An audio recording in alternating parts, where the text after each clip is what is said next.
पिता परमेश्वर, आज फिर हम आपसे अगुवाई को मांगते हैं प्रभु। आपकी आशीषों का हाथ हमारे ऊपर बना रहे प्रभु, और हमारे लिए सबसे बड़ी आशीष आपको जानना और आपकी मर्ज़ी को पूरा करना है प्रभु। तो उसको करने में हमारी मदद कीजिए प्रभु जीवन में। और जब हम आज आपका वचन पढ़ते हैं तो वचन को हम समझने वाले हो सकें प्रभु, उसकी गहराइयों को समझने वाले हो सकें और उन बातों को अपने जीवन में अपनाने वाले हो सकें। ये प्रार्थना प्रभु यीशु के नाम से मांगता हूँ, आमीन। दोस्तों, आज हम कंटिन्यू करते हैं रोमियो का 5वां अध्याय। और यहाँ पे पौलुस इस तरह से कहता है, अपनी बात को कंटिन्यू करता है। विश्वास के द्वारा जो उद्धार है कंपेयर टू अच्छे कर्मों के द्वारा, उसी बात को बढ़ाते हुए पौलुस ये कहता है, क्योंकि हम विश्वास से धर्मी ठहरे तो अपने प्रभु यीशु मसीह के द्वारा परमेश्वर के साथ मेल रखें। इंग्लिश में मैं देख रहा था कि इसका मतलब अलग है, और इंग्लिश में ये बात अच्छे से समझाई हुई है कि पौलुस क्या कहना चाह रहा है। वो कहता है, therefore being justified by faith, मतलब इसलिए क्योंकि हमारा उद्धार विश्वास के द्वारा हुआ है, we have peace with God, अब हमारी परमेश्वर के साथ शांति बन गई है, और परमेश्वर के साथ अब हम शांति से हैं through our Lord Jesus Christ, प्रभु यीशु मसीह के द्वारा। We have peace with God, इसका मतलब ये है कि जब हम प्रभु यीशु मसीह को नहीं जानते थे, तब वचन एक जगह और बताता है कि we were enemies of God, हम परमेश्वर के दुश्मन थे। क्यों? क्योंकि हम उसकी आज्ञाओं को नहीं मानते थे। क्यों? क्योंकि एक परमेश्वर जो है वो पवित्र है, और हम जब पाप करते हैं तो हम अपवित्र हो जाते हैं। तो इन दोनों चीज़ों का आपस में कोई मेल नहीं है, पवित्रता का अपवित्रता के साथ। इसीलिए प्रभु हमें अपना नहीं सकते थे, क्योंकि वो पवित्र हैं, हम अपवित्र हैं, और साथ ही परमेश्वर एक न्यायी परमेश्वर भी है। वो सच्चा न्याय करने वाले परमेश्वर हैं। इसलिए वो सिर्फ ये नहीं कह सकते थे कि चलो कोई बात नहीं, तुमने पाप किया तो भी कोई फ़र्क नहीं पड़ता। वचन बताता है कि without the shedding of blood there is no remission of sins, बिना खून बहाए पापों की कोई क्षमा नहीं है। इसीलिए पुराने नियम में जानवरों की बलि दी जाती थी, लोगों को ये बात सिखाने के लिए कि देखो, अगर तुमने पाप किया तो उसकी बलि देनी पड़ेगी। तो जो लोगों के पाप थे वो पुराने नियम में भी मेमने के लहू से धोए जाते थे। और अब प्रभु यीशु मसीह को जब यूहन्ना बपतिस्मा देने वाले ने देखा, तो उसने कहा, देखो परमेश्वर का मेमना जो जगत का पाप हर लेता है। ठीक है, तो यहाँ पे इंग्लिश में देखना ज़रूरी है, therefore being justified by faith, क्योंकि हम विश्वास से धर्मी ठहरे हैं, अब हमारी परमेश्वर के साथ सुलह हो गई है। अब हम परमेश्वर के दोस्त, परमेश्वर के बच्चे बन गए हैं, जो कि हम पहले परमेश्वर के दुश्मन थे, और हमारी परमेश्वर के साथ एक शांति वाला रिश्ता बन चुका है प्रभु यीशु मसीह के द्वारा। ठीक है, हिंदी ट्रांसलेशन में ये बात बिल्कुल भी कम्युनिकेट नहीं होती, इसलिए मैंने सोचा कि हम इंग्लिश में इसको देखते हैं। जिसके द्वारा विश्वास के कारण, प्रभु यीशु मसीह के द्वारा विश्वास के कारण उस अनुग्रह तक जिसमें हम बने हैं हमारी पहुंच भी हुई, और परमेश्वर की महिमा की आशा पर घमंड करें। केवल यही नहीं, वरन हम कलेशों में भी घमंड करें, यही जानकर कि कलेश से धीरज, और धीरज से खरा निकलना, और खरे निकलने से आशा उत्पन्न होती है, और आशा से लज्जा नहीं होती, क्योंकि पवित्र आत्मा जो हमें दिया गया है उसके द्वारा परमेश्वर का प्रेम हमारे मन में डाला गया है। देखिए, मैं चाहता हूँ हम सेकंड वर्स को भी इंग्लिश में देखें। By whom we have access by faith into his grace, by whom, Jesus के द्वारा हम परमेश्वर के सामने विश्वास से अब जा सकते हैं, एक्सेस पा सकते हैं, हम खड़े हो सकते हैं उसके अनुग्रह में, और वहीं हम खड़े रहते हैं, और इस उम्मीद में हम खुश होते हैं। We rejoice in hope of glory of God, परमेश्वर की महिमा को देख के इस उम्मीद में हम खुश होते हैं कि हम उसके सामने अब प्रभु यीशु मसीह के विश्वास के द्वारा खड़े हो सकते हैं। ठीक है, तो ये भी देखना ज़रूरी था। उसके बाद ये वचन भी बहुत अच्छा है, मैं दोबारा पढ़ता हूँ इसे। और आशा से लज्जा नहीं होती, क्योंकि जो विश्वास करता है वो लज्जित नहीं होता, क्योंकि पवित्र आत्मा जो हमें दिया गया है उसके द्वारा परमेश्वर का प्रेम हमारे मन में डाला गया है। क्योंकि जब हम निर्बल ही थे तो मसीह ठीक समय पर भक्तहीनों के लिए मरा।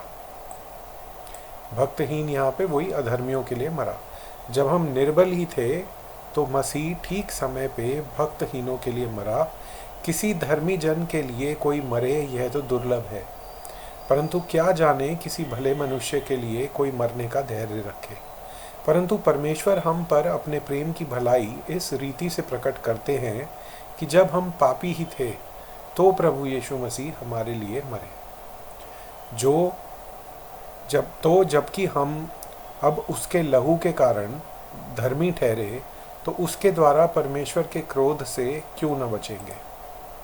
ठीक है, पॉल इस बात की अश्योरेंस दे रहा है लोगों को कह रहा है कि पूछ रहा है कि जब हम परमेश्वर के प्रभु यीशु मसीह के लहू के द्वारा धर्मी ठहरे हैं तो परमेश्वर का जो क्रोध पाप के प्रति था उससे अब हम बच गए हैं। उससे हम क्यों नहीं बचेंगे, क्योंकि वो जो सारा क्रोध था वो तो एक प्याले में भरकर प्रभु यीशु मसीह को दे दिया गया और उन्होंने वो पूरा प्याला पी लिया।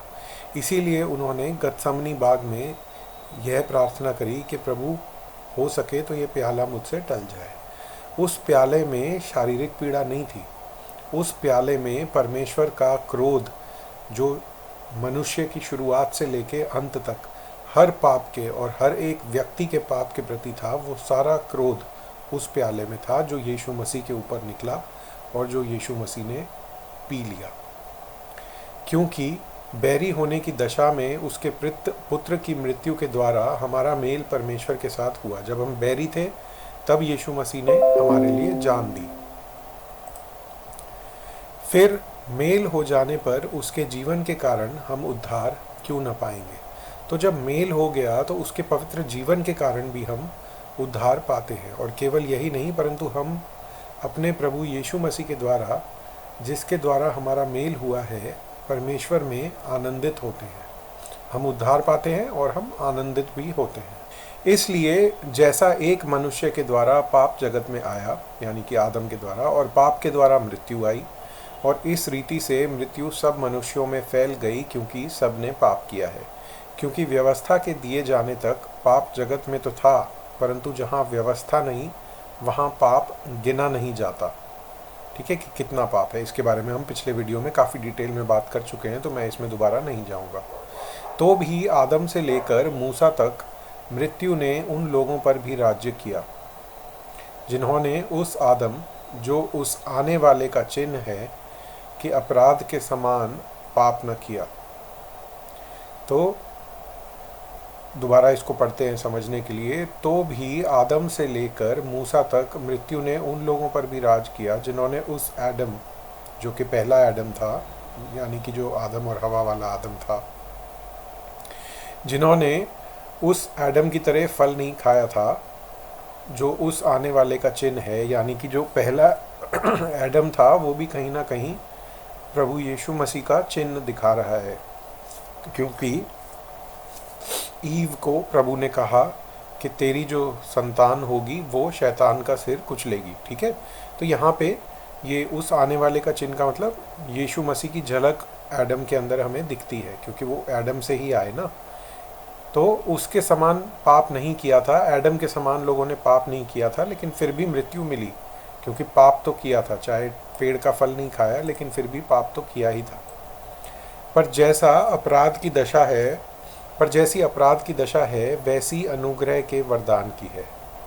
क्या मतलब हुआ इसका? जैसे अपराध एडम से आया और फिर सबके अंदर फैल गया, वैसे ही अनुग्रह प्रभु यीशु मसीह के द्वारा आया, और फिर जो भी उस पर विश्वास करता है उसके ऊपर अनुग्रह आ जाता है। क्योंकि जब एक मनुष्य के अपराध से बहुत लोग मरे, तो परमेश्वर का अनुग्रह और उसका जो दान एक मनुष्य के, अर्थात यीशु मसीह के अनुग्रह से हुआ, बहुत से लोगों पर अवश्य ही अधिकाई से हुआ। और जैसा एक मनुष्य के पाप करने का फल हुआ, वैसे ही दान की दशा नहीं, क्योंकि एक ही के कारण दंड की आज्ञा का फैसला हुआ, परंतु बहुत से अपराधों से ऐसा वरदान उत्पन्न हुआ कि लोग धर्मी ठहरें। ये वही एडम और जीसस दोनों की बात कर रहा है पौलुस बार बार, इसमें आप कंफ्यूज मत होइएगा। वो बार बार एक ही बात अलग अलग तरीके से बता रहा है कि जिस तरह एडम के द्वारा पाप आया, यीशु मसीह के द्वारा अनुग्रह आया। एडम का पाप सब लोगों के ऊपर फैल गया, प्रभु यीशु मसीह का अनुग्रह भी उन लोगों के ऊपर है जो उस पर विश्वास करते हैं। क्योंकि जब एक मनुष्य के अपराध के कारण मृत्यु ने उस एक ही के द्वारा राज्य किया, तो जो लोग अनुग्रह और धर्मी रूपी वरदान बहुतायत से पाते हैं विश्वास के द्वारा, वे एक मनुष्य के अर्थात यीशु मसीह के द्वारा अवश्य ही अनंत जीवन में राज्य करेंगे। ठीक है, तो जैसे डेथ वर्ल्ड में आई एडम के द्वारा, वैसे ही अनंत जीवन और पापों की क्षमा अब यीशु मसीह के द्वारा मिली है। इसलिए जैसा एक अपराध सब मनुष्यों के लिए दंड की आज्ञा का कारण हुआ, वैसे ही एक धार्मिकता का काम भी सब मनुष्यों के लिए जीवन के निमित्त धर्मी ठहराए जाने का कारण हुआ है। ये इम्पॉर्टेंट है वर्स 18, क्योंकि बहुत बार लोग सोचते हैं कि सिर्फ एक आदमी कैसे सब लोगों के पाप अपने ऊपर ले लेगा।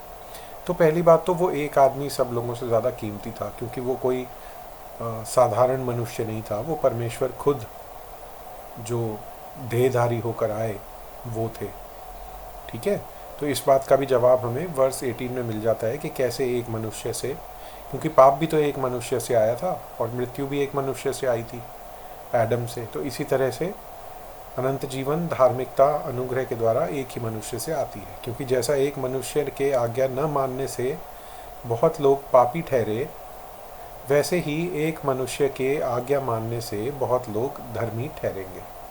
अब देखिए, मैं जानता हूँ कि ये बात बार बार रिपीट हो रही है, लेकिन ये बहुत फाउंडेशनल है, इसलिए इस चीज़ को रिपीट करने में कोई बुराई नहीं है। और ये वही डॉक्ट्रिन ऑफ इम्प्यूटेड राइचियसनेस या जस्टिफिकेशन, इसको हम थियोलॉजिकल टर्म्स में बोलते हैं। दोबारा मैं आपको बताता हूँ कि जो प्रभु यीशु मसीह ने पवित्र जीवन दिया, वो पवित्र जीवन अब हमारे ऊपर आ गया, और हमारा जो पाप का जीवन था वो प्रभु यीशु मसीह के ऊपर क्रूस के ऊपर चला गया था, और सारे पापों की सज़ा प्रभु यीशु मसीह ने क्रूस के ऊपर ले ली थी। ठीक है, तो अब जब परमेश्वर हमें देखते हैं तो हमें धर्मी के रूप में देखते हैं। ठीक है, और वही बात यहाँ पे वर्स 19 में पौलुस बड़े क्लियर तरीके से साफ साफ बता रहा है। एक मनुष्य के आज्ञा न मानने से बहुत लोग पापी ठहरे, वैसे ही एक मनुष्य के आज्ञा मानने से बहुत लोग धर्मी ठहरेंगे उस पर विश्वास करने के द्वारा। व्यवस्था बीच में आ गई कि अपराध बहुत हो मतलब दिखे अपराध के कितना अपराध है, अपराध गिना जा सके। परंतु जहाँ पाप बहुत हुआ, वहाँ अनुग्रह उससे भी कहीं अधिक हुआ। तो जितना भी पाप हो वो सब प्रभु यीशु मसीह के द्वारा कवर हो जाता है। कोई भी ऐसा पाप नहीं है जो प्रभु यीशु मसीह के खून से ढांपा न जा सके। कि जैसा पाप ने मृत्यु फैलाते हुए राज्य किया, वैसे ही हमारे प्रभु मसीह के द्वारा अनुग्रह भी अनंत जीवन के लिए धर्मी ठहराते हुए राज्य करें। ठीक है, तो ये पौलुस यहाँ पे इसी कॉन्सेप्ट को पूरी तरह से क्लियर कर देता है। और कहीं ना कहीं जो अगर लार्जर पिक्चर देखें, इसको जैसे जूम आउट करके देखें, तो इसमें उसका उद्देश्य यही है बताना कि यहूदी और गैर यहूदी दोनों एक ही तरह से बचाए जाते हैं। जब पाप करते हैं तो उनके ऊपर मृत्यु की आज्ञा एक ही तरीके से होती है, और जब विश्वास करते हैं तो उन पे अनुग्रह एक ही तरीके से होता है। ठीक है, लेकिन ये समझाने के दौरान उसने बहुत important doctrines, justification, imputed righteousness, इन सबको बहुत अच्छे से समझा दिया है। तो आज का अध्याय यहीं पे ख़त्म होता है, कल हम फिर इसको कंटिन्यू करेंगे। आइए हम प्रार्थना करते हैं। पिता परमेश्वर, आज के अध्याय के लिए भी हम धन्यवाद करते हैं प्रभु, धन्यवाद करते हैं। आपका वचन हमारे लिए रोशनी है।